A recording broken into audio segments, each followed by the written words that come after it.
Hi, everyone. I hope you're doing well and healthy and safe. I have a very special guest with me here today, Nischal Shetty, who is the founder and CEO of the Indian crypto exchange WazirX. Nischal, great to have you. Thanks for having me on the show. Nischal, exciting things happening on your end. But I think before we get into the all the respective news around the unbanning of crypto and the Binance partnership and so forth, can you give us an overview of WazirX? When did it start? How did the idea come about? What are the services you offer? Sure. We launched WazirX on the 8th of March 2018. But a bit of a background to that is this is 2017 when, the whole crypto boom started happening around the world where Bitcoin prices were going up. There was a lot of odds coming in.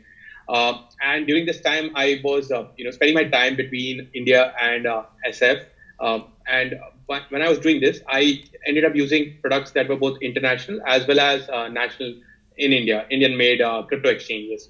And what I saw was a stark difference in the user experience and in the time it took for people to buy their first crypto in India compared to the time it took for people to buy their first crypto globally on international exchanges.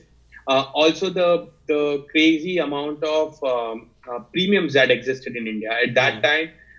It's hard to believe, but there were like 30-40% premiums to buying a Bitcoin in India compared to the rest of the world. And when I looked deeper into why this was happening, I realized that the existing exchanges in India were not up to the mark in terms of user experience, in terms of tech, in terms of customer support.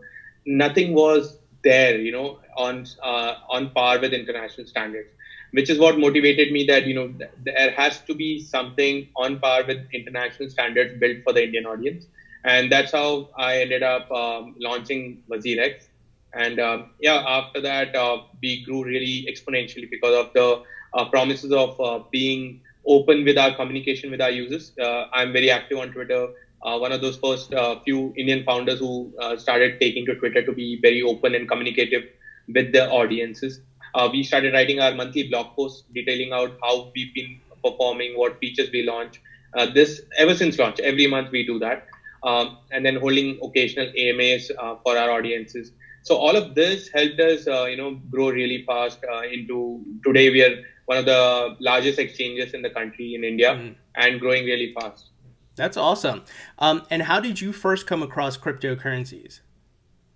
Oh, it's been more on and off. Uh, right in the early, I think, 2009 itself, I had read about Bitcoin, about this white paper that you could mine it. I even tried doing it on my own PC back then, but never really, got deep into it. It was like, okay, one more new thing to try. It's fun. And then I forgot all about it. And then in 2013, this was a time when a lot of new wallets came up in the crypto world, and I ended up trying all of these wallets as well. That was like my second try with Bitcoin. And this was the day when it was just Bitcoin, nothing else. Sure. So I tried it again. I left it thinking, it's just another tech which is fun, but who knows what happens. Then in 2017 is when I really got, I would say, sucked into the rabbit hole where it was a point of no return. So the third time got to me. I think for different people, it's different, timings when they get into crypto. And I've always heard of people saying, I heard about it, I tried it, and I went out of it. I never, thought about it. And then finally, there's a point in time where you realize this is for you. So that happened in 2017 for me. That's awesome. You sure you don't have any like hundreds of bitcoins lying around that you may have mined in 2009? Somewhere. I think it is there somewhere. Yeah, I, that'd be I, life changing. yeah, I sold my PC.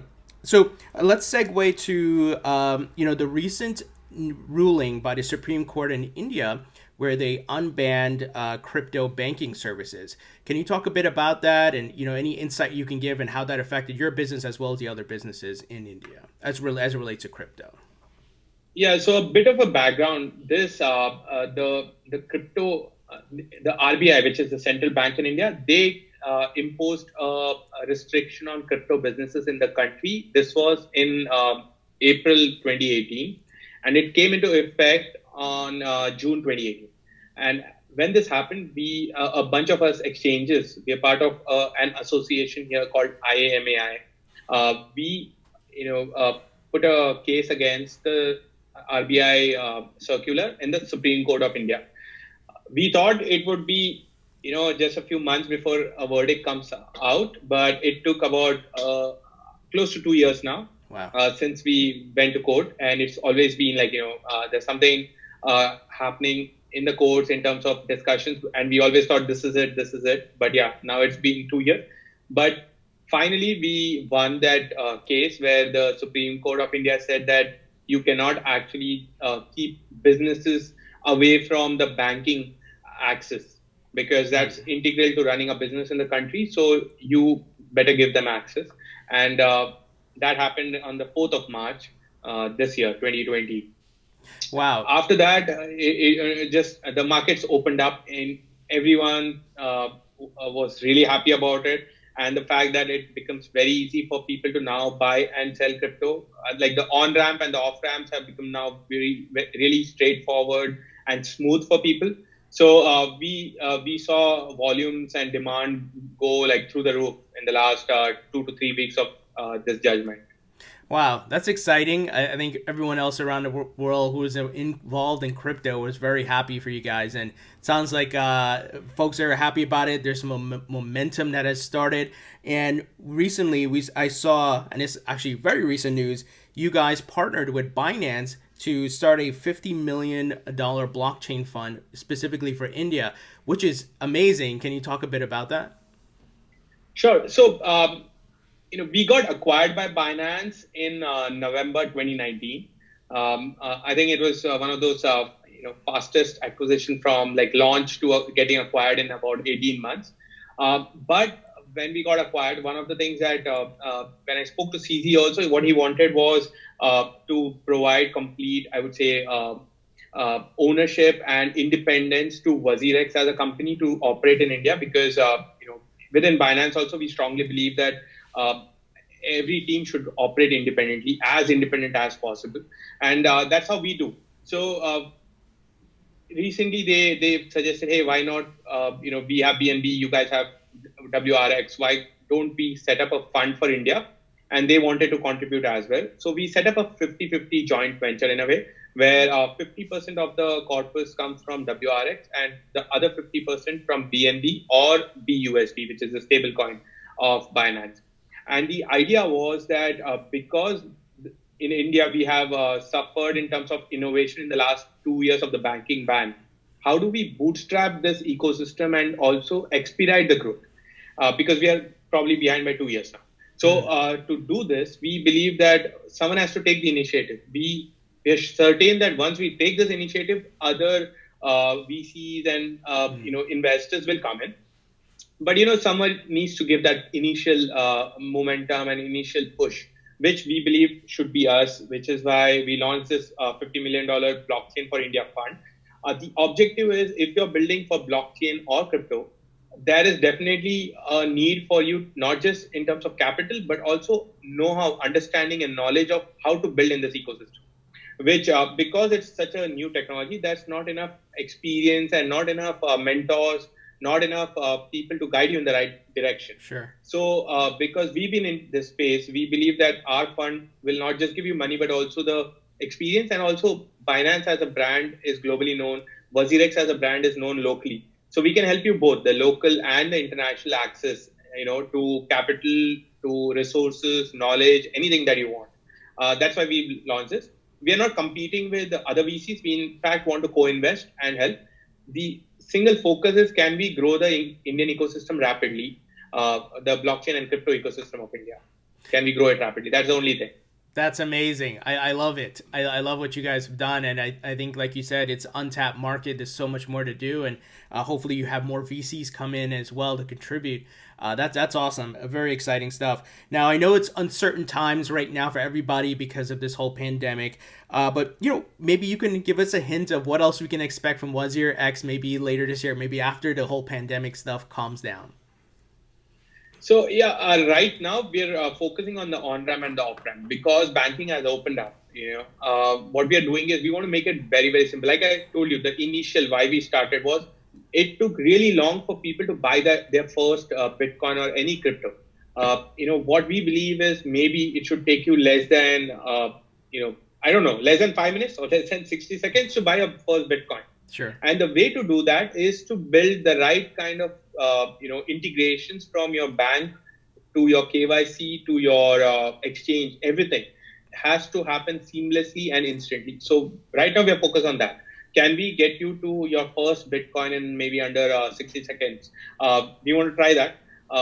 And the entire team is focused on that. Once that happens, it means that we've now made it very simple for people to onboard. After that, the idea is to build features which are probably directed at the first timers or the people who do not understand or know enough about crypto but want to be involved in this new asset class. So we're not going after really deep, I would say, knowledge and veteran traders. We're going after people who want to be traders, who maybe have been trading and want to continue doing that in the country. That's the focus area right now. And I think the features for them, one of the features we already have, by the way, which I'm very excited, we've been testing it out already, is STF, that's Smart Token Fund. What that feature does is you can create your own, I would say, a token, which anyone can invest in. And what you do is that investment, you start trading that for these people who invest in your fund. And whenever they want, they can exit. So the best way for people to stay invested in crypto without having to understand how to trade, this STF is the best way. And we allow anyone who wants to create their STF to start doing that on our exchange. Wow. It's been just experimental, but it's very new. And I personally believe that not everyone wants to keep trading, but they definitely want to have some exposure without having the constant worry about should I sell, should I buy, what should I buy. So I think there are experienced traders you can always offset this to, which is what we are trying to do with STF. So we want to go deeper into that for the second part of this year once we fix this onboarding of users. So these are the two top ones for us. Wow, I love that idea. So just to confirm, I can create an STF if I'm saying that right, and I can have other folks invest in that STF and via tokenization, right? Yeah. Oh wow. Yeah, and then you so let's say your token is ABC, and you say that anyone can buy into that. Let's say I buy your token worth 100 USD, and you get the tether in return in your account, and you start trading. And I at any point can see the breakup of what you're holding.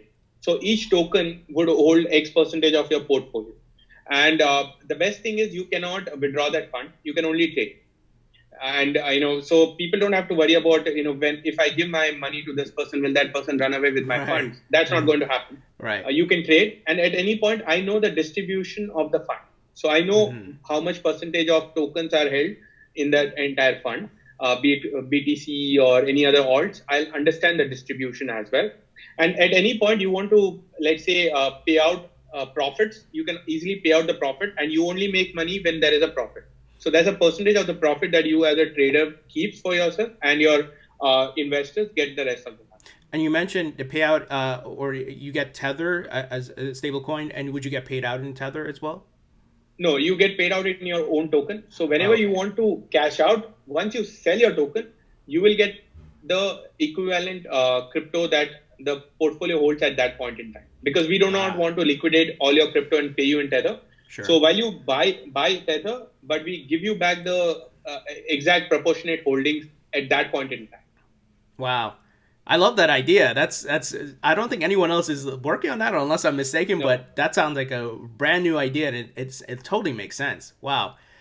Very cool. Nischal, this is excellent. I love the stuff you guys are doing there. You guys are doing great work in India. And I definitely want to learn more about this STF.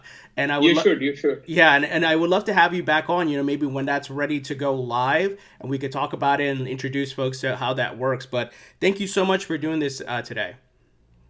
Yeah, and thanks a lot for having me on the show. It was a pleasure to be here. Everyone, I'm going to put a link in the description to WazirX website. Definitely go check it out, learn more about their services, and I will talk to you all later.